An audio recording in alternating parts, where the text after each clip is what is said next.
एक और question Instagram पे अक्सर पूछा जाता है कि सर नाइट फॉल होता है, मुझे काफ़ी ज़्यादा होता है, हफ्ते में 2-3 बार हो जाता है, तो क्या इससे मेरे शुक्राणु कम हो जाएंगे, स्पर्म्स, ठीक है, या मुझे कमज़ोरी आ जाएगी, आगे चल के मैं नपुंसक बन जाऊंगा, बाप बन भी पाऊंगा या नहीं।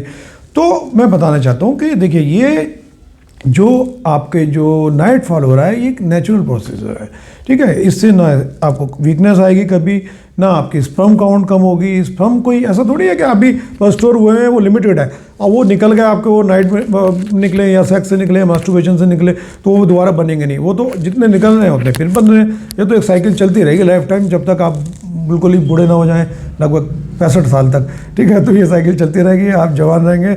और घोड़ा और आदमी बूढ़ा नहीं होता ना, वो कहावत भी है एक। तो उसी तरीके से आपको बिल्कुल निश्चिंत रहना चाहिए कि आपको इससे कोई लॉस होने वाला नहीं है। जय हिंद। ओरल सेक्स कि ये सही है या इसको करना चाहिए या नहीं करना चाहिए, तो देखिए मेडिकल पॉइंट ऑफ व्यू से अगर आप ओरल सेक्स करते हैं तो इसमें इन्फेक्शन का खतरा इसमें भी होता है। ये बात अलग है कि इसमें वेजाइनल सेक्स और एनल सेक्स के मुकाबले काफ़ी कम होता है, तो इसमें भी कंडोम का इस्तेमाल करना चाहिए ओरल सेक्स में, ठीक है। और अब रही बात आपस की कि आपके पार्टनर की, अगर उनको अच्छा लगता है और आपको भी अच्छा लगता है तो आप इसको कर सकते हैं प्रिकॉशंस लेके, ठीक है। और अगर एक पार्टनर को भी अच्छा नहीं लग रहा तो फिर आप इसको एंजॉय नहीं कर पाएंगे, तो फिर इसको अवॉइड करना चाहिए, क्योंकि sex is a mutual thing. दोनों को ही अच्छा लगे तो ठीक रहता है, अदरवाइज फिर थोड़ा सा मन ख़राब होना शुरू हो जाते हैं। जय हिंद। गलत। नाइट फॉल हमेशा मॉर्निंग टाइम में क्यों होता है, ये भी पूछ लेते हैं लोगों के दिमाग में आते हैं, ख्याल पूछ लेते हैं। अब जवाब तो देना ही पड़ता है और साइंटिफिक जवाब होना चाहिए। तो होता ये है कि एक्चुअली स्लीप साइकिल्स होती हैं। अब एक डीप स्लीप होती है, एक आपकी वैसी होती है NREM। तो जो डीप स्लीप होती है, शुरू के जो साइकिल्स होती हैं, वो इतनी गहरी नींद में आप होते हैं ज़्यादातर केसेस में, तो उसमें आपको नाइट फॉल नहीं होता, क्योंकि दिमाग वगैरह बिल्कुल सुन होता है, सोया होता है, बिल्कुल शांति चल रही होती है। और जैसे सबकॉन्शियस वाला माइंड आता है, यानी कि थोड़ा माइंड जागता है उस वाली साइकिल में, जिस साइकिल में आप थोड़ा बहुत जागे हुए होते हैं, हल्का फुल्का, ठीक है, तो वही चीज़ें आपको याद भी रहती हैं। तो उसमें जब दिमाग जागता है तो जो रात में सोच के चल रहे होते हैं लड़की के बारे में, सेक्स के बारे में, पौन के, वो सब दिमाग में आता है और नाइट फॉल हो जाता है। वो आपको याद भी रहता है और आपको लगता है कि ये सुबह हुआ है। तो बस एक यही कारण है, अदरवाइज ऐसा कोई इसमें कोई बीमारी या समस्या वाली बात नहीं है। जय हिंद। डेंटल डैम ये क्या होते हैं, ये कब यूज़ करना चाहिए? तो डेंटल डैम एक ओरल सेक्स का टाइम यूज़ होने वाले, ये कनीलिंगस में यूज़ होते हैं। ओरल सेक्स में कनीलिंगस मतलब जब जीभ से फीमेल की क्लाइटोरिस को, वेजाइना को, वहाँ आप स्टिमुलेट कर रहे होते हैं अपनी जीभ से, तो उस टाइम पे इसको यूज़ करना होता है ताकि आपको बीमारी ना लगे, एसटीडीज ना लगे। तो ये बिल्कुल कंडोम की तरह होती है, परत सी होती है और ये आपको वेजाइना पे फिट हो जाती है। वह फिर आप इसको अपनी ज़बान से स्टिमुलेट करते हैं तो बीच में एक दीवार आ जाती है, तो आपको इन्फेक्शन नहीं लगता। पर अब एक्चुअली ये इतनी ईजिली अवेलेबल नहीं होता, ये जो डेंटल डैम होते हैं इतनी जल्दी आपको मिल नहीं पाते। तो फिर आप इसको कंडोम को काट के, फाड़ के, जुगाड़ करके, फैला कर उसको वो बना सकते हैं। एक शीट बनानी है आपको, दोनों के बीच में बहुत पतला वाला कंडोम लेके आप डेंटल डैम का उसको रूप दे सकते हैं और उसको वजाना पर रख के आप लिक करेंगे तो फिर आपको इन्फेक्शन नहीं लगेगा, आप दोनों पार्टनर सेफ रहेंगे। जय हिंद। एक वहम और लोगों के मन में आता है, और ख़ासकर फीमेल्स को मैंने देखा है कि ये क्वेश्चन बहुत पूछती हैं कि सर वहाँ टॉयलेट बहुत गंदा था और मैं उस टॉयलेट में मैंने जो है टॉयलेट यूज़ कर लिया, तो मुझे अब कोई एसटीडीज़ तो नहीं हो जाएंगी? तो आइडली स्पीकिंग ऐसे एसटीडीज़ नहीं होती हैं अनटिल अनलेस बिल्कुल ही म्यूकस कांटेक्ट में आ गए हो सीट के, आपका वजाइना कांटेक्ट में आ गई हो, या कोई फ्लूइड, बॉडी फ्लूइड, आपके कोई ज़ख़म हो वो कांटेक्ट में आ गए, तो फिर चांस बन जाते हैं। एज सच आप ऐसे बैठे और घर जाके नहा लिए तो कोई फ़र्क नहीं पड़ता, कोई बीमारी नहीं लगने वाली है, टॉयलेट कितना ही गंदा क्यों ना हो। वैसे भी इंडियंस की जो क्या कहना चाहिए, इम्यूनिटी है ना, वो बहुत स्ट्रांग होती है, छोटी मोटी चीज़ों को तो वो वैसे ही झेल लेते हैं विदाउट एनी मेडिसिन। तो आपको बिल्कुल परेशान नहीं होना चाहिए अल्टी अनलेस आपको कोई खुला हुआ ज़ख़म है, वो सीट के कॉन्टैक्ट में आ गया है, या कोई बॉडी का फ्लूइड आपके ऐसे कॉन्टैक्ट में आ गया है, ठीक है। जय हिंद। क्या बहुत ज़्यादा सेक्स करने से योनि ढीली हो जाती है, वेजाइना लूज पड़ जाती है? तो ऐसा हरगिज़ नहीं है। ऐसी कोई भी स्टडीज़ नहीं है जिससे ये साबित हुआ हो कि ज़्यादा सेक्स से वेजाइना ढीली हो जाती है। वेजाइना जो लूज़ होती है या योनि जो ढीली पड़ती है, केवल 2 चीज़ों से होती है। सबसे बड़ा फैक्टर है एज, उम्र के साथ साथ मसल्स या स्किन सब ढीली पड़ती है तो वेजाइना भी ढीली हो जाती है थोड़ी बहुत। और या फिर चाइल्ड बर्थ, यानी कि बच्चे को जन्म देने के टाइम पर थोड़ा वजाइना को फैलना पड़ता है। ये बात अलग है, वापस आ जाती है, ठीक है, पर वो वापस तो सिकुड़ जाती है पर पूरी तरह नहीं सिकुड़ पाती है, तो थोड़ा बहुत फ़र्क रह जाता है। तो ये एक नॉर्मल प्रोसेस है, कुदरती चीज़ है, इसको पे ज़्यादा ध्यान ना देके अपनी सेक्सुअल लाइफ को एंजॉय करना चाहिए। जय। एक क्वेश्चन और लोगों को परेशान करता है कि ओरल सेक्स किया था और जो डिस्चार्ज है वो अंदर ही मुंह में छोड़ दिया था, ठीक है, इजैकुलेट कर दिया था, या फिर एनल सेक्स किया था और डिस्चार्ज अंदर ही कर दिया, तो अब मेरी गर्लफ्रेंड या पार्टनर प्रेग्नेंट तो नहीं हो जाएगी? ये भी लोग बहुत पूछते हैं, ठीक है। तो अब ये हंसने वाली बात नहीं है। अब किसी को सेक्स एजुकेशन की कमी है तो है, उनको नहीं पता है तो नहीं पता, जवाब देना हमारा फ़र्ज़ है। तो ये है कि अगर जब कभी भी कोई ओरल सेक्स होता है या एनल सेक्स होता है, इसमें किसी भी हालत में प्रेगनेंसी नहीं हो सकती, क्योंकि प्रेगनेंसी के होने के लिए इस वीर्य का और अंडे का, स्पर्म एंड एग का मिलना बहुत ज़रूरी है, जो केवल वेजाइनल सेक्स से ही पॉसिबल है, वो भी जब बिना कंडोम के आपने किया हो तो फिर प्रेगनेंसी हो सकती है, और वो भी सेफ पीरियड में ना किया हो जब। तो एनल से और ओरल सेक्स से, मुख मैथुन से कभी भी प्रेगनेंसी नहीं होती। जय हिंद। सेक्स के टाइम बाहर डिस्चार्ज कर दिया था, ठीक है, तो क्या प्रेगनेंसी हो सकती है? अब देखिए, अब ये एक सवाल ऐसा है कि अब इसको समझने के लिए प्रीकम समझना होगा। अब ये मैटर करता है कि आपका प्रीकम तो अंदर नहीं चला गया, अब बाहर डिस्चार्ज कर दिया, ठीक है, उससे प्रेगनेंसी नहीं होगी, स्पर्म तैर के अंदर नहीं जाएंगे कभी भी। पर प्रीकम, जो सेक्स से पहले चिकनी वाइट सफ़ेद बूंदें निकलती हैं, एक दो बूंद अगर वो अंदर चली गई तो कुछ परसेंट चांस तो हो गए, और आपको लगेगा कि बाहर डिस्चार्ज करने से प्रेगनेंसी हुई है। तो इन चीज़ों में आपको ख्याल ही करना होता है, और इसलिए मैं बताता हूँ कंडोम के बिना आप सेक्स ही मत करो। अगर आपको प्रेगनेंसी अवॉइड ही करनी है और आपको खासकर सेफ पीरियड की नॉलेज नहीं है, तो फोर प्ले के टाइम ही कंडोम यूज़ कर लो, तो प्रीकम से भी आप प्रेगनेंसी के चांसेस जो हैं उससे भी बचे रहोगे। जय हिंद। उड़द की दाल की खिचड़ी, काले दाल की खिचड़ी, उसमें आप देसी घी मिला के अगर सुबह शाम लेते हैं, ठीक है, और ख़ासकर गाय का मीठा दूध थोड़ा सा गर्म करके आप लेते हैं, तो आपको लंबे टाइम तक अगर आप इसको यूज़ करेंगे तो इसमें आपको शीत पतन में फ़ायदा होगा। इसी प्रकार आप तरबूज़ लें, ठीक है, तरबूज़ में आप अदरक का पाउडर ले सकते हैं, अदरक के पीसेस काट के ले सकते हैं, उस पर नमक छिड़क के अगर आप खाते हैं, उससे भी शीत पतन में फ़ायदा होता है। ये कुछ देसी तरीके हैं, एक्सरसाइजेस तो हैं, ठीक है, जिससे आपको फ़ायदा होता है शीत पतन में, तो इसको भी आप ट्राई कर सकते हैं विदाउट एनी साइड इफ़ेक्ट। जय हिंद। 5 ग्राम अश्वगंधा का पाउडर और 5 ग्राम मिश्री, इन्हें आपस में मिला के आप गाय के दूध के साथ लें, ठीक है, और सुबह शाम लें। 3 महीने तक अगर आप लेते हैं तो आपको शीत पतन में काफ़ी फ़ायदा देखने को मिलेगा, ठीक है। और इसी प्रकार आप सफ़ेद प्याज के बीज, ठीक है, इनको आप पीस लें, और पीस कर पानी के साथ अगर आप खाना खाने से दिन में 3 बार 1 महीने तक लेते हैं तो इससे भी आपको शीत पतन में फ़ायदा मिलेगा। इसी प्रकार अगर आप अदरक और शहद मिला के आप लेते हैं, डेली यूज़ करते हैं लंबे टाइम तक, तो शीत पतन में फ़ायदा देखने को मिल सकता है। जय हिंद। शीत पतन से अगर आप बचना चाहते हैं तो 10 ग्राम भिंडी पाउडर रात को गाय के दूध के साथ, गुनगुने दूध के साथ आपको लेना है। इसी प्रकार से गाय के घी में आपको कुछ लहसुन की कलियाँ, ठीक है, जो 4-5 ले लो एक बार में, उनको आप भून लो, ठीक है। जब वो थोड़ी सी लाल सी हो जाए तो फिर आप उसका सेवन करें, और इसे आप लंबे टाइम तक करें, इससे और भी फ़ायदे मिलेंगे आपको, शीत पतन में भी फ़ायदा होगा।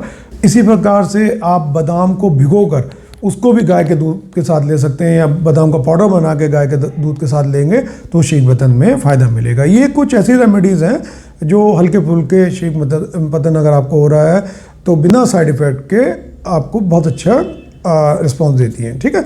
जय हिंद।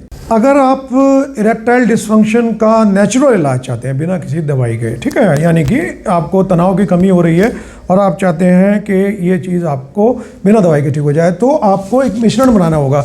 आपको 3 गाजर लेनी है, मीडियम साइज़ की आप ले सकते हैं, ठीक है, 3 अजवाइन के डंठल ले लो, और आपको बल्कि आधा चुकंदर लेना है, और उसमें 1 लहसुन डालना है। इन 4 चीज़ों को आपको इसको मिक्सर में मिक्स करना है, ठीक है। मिक्स करने के बाद इसका जो जूस निकलेगा उसको आपको दिन में 3 बार यूज़ करना है। अगर आप 1-2 महीने तक इसका रेगुलर यूज़ करते हैं तो इसमें आपको आपके जो इरेक्टाइल डिस्फंक्शन है, नपुंसकता है, उसमें काफ़ी फ़ायदा देखने को मिलेगा विदाउट एनी साइड इफ़ेक्ट। जय हिंद।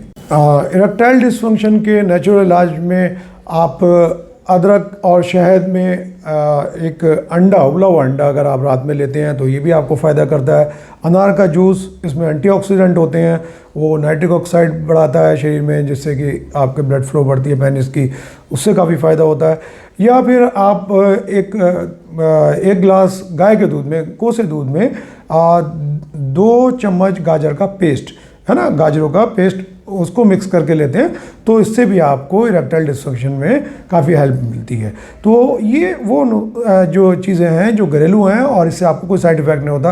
बेशक स्लो इफेक्ट आता है, पर हल्की फुल्की अगर आपकी जो ऐसी प्रॉब्लम्स हैं वो बिना दवाई के ही इनसे ठीक हो सकती हैं।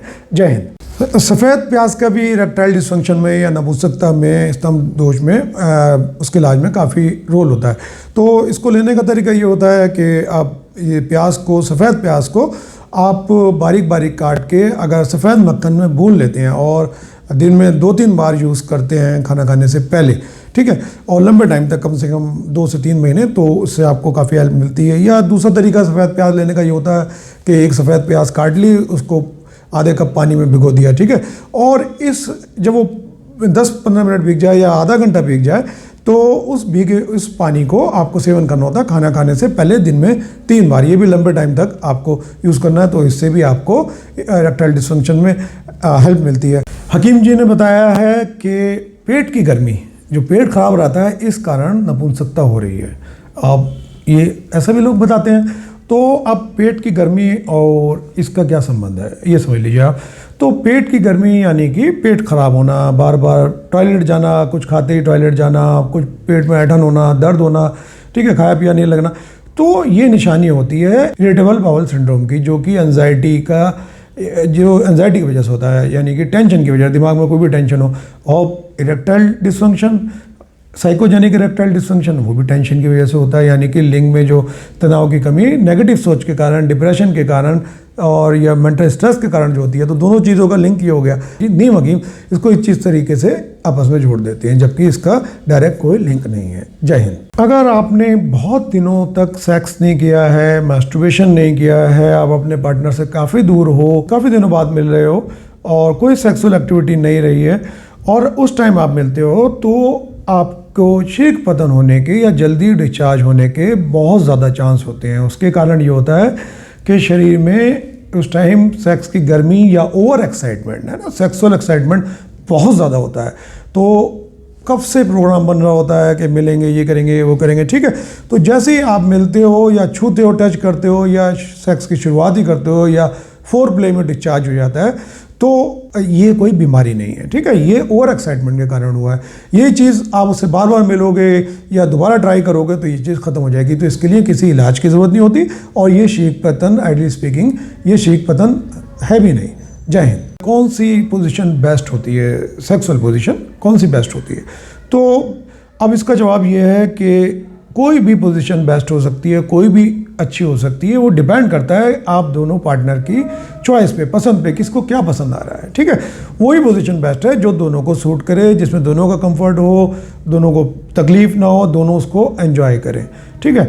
और ये इंडिविजुअल लेवल पे होता है। बाकी पोजीशंस का सिर्फ इतना महत्व होता है चेंज करने का कि अगर आप एक पोजीशन से, कई बार ये होता है एक ही पोजीशन से बोर हो जाते हैं, ठीक है, तो उस टाइम में बोर्डम मिटाने के लिए, कुछ नयापन लाने के लिए सेक्स में डिफरेंट पोजीशंस एडवाइस की जाती हैं कि आप डॉगी स्टाइल कर लो, मिशनरी से तंग आ चुके हो, या फिर लोटस, स्पून, ये सब डिफरेंट पोजीशन है। जो भी आपको और आपके पार्टनर को पसंद आए वही बेस्ट पोजीशन होती है। जय हिंद। पेनिस की मोटाई कितनी होनी चाहिए जिससे कि फीमेल सेटिस्फाई हो जाए, एक क्वेश्चन ये भी पूछा जाता है। तो जो एवरेज पेनिस की जो गर्थ है वो होती है लगभग से 3.66 इंचेस, ठीक है, यानी कि 3.25 मान लीजिए आप, वो होती है। अब फिर वही बात, इसमें थोड़ा बहुत कम भी है या ज़्यादा है, उससे फीमेल का सेटिस्फैक्शन के, उनकी तृप्ति पे कोई फ़र्क नहीं पड़ता, क्योंकि जो तृप्ति डिपेंड करती है, उनका सेटिस्फेक्शन या ऑर्गाज्म डिपेंड करता है, वो आपकी टेक्निक पे डिपेंड करता है कि आप कितना फोर प्ले करते हो, आपको कुछ जानकारी है भी उनके सेंसिटिव ऑर्गन्स की या नहीं, ठीक है। तो वो मैटर करता है। आप वजाइना का क्या है, योनि का क्या है, वो तो एक उंगली से लेके एक बच्चे तक को सबको एडजस्ट कर लेती है, तो उस पर इतना गर्द की चौड़ाई का कोई फ़र्क ही नहीं पड़ता, ठीक है।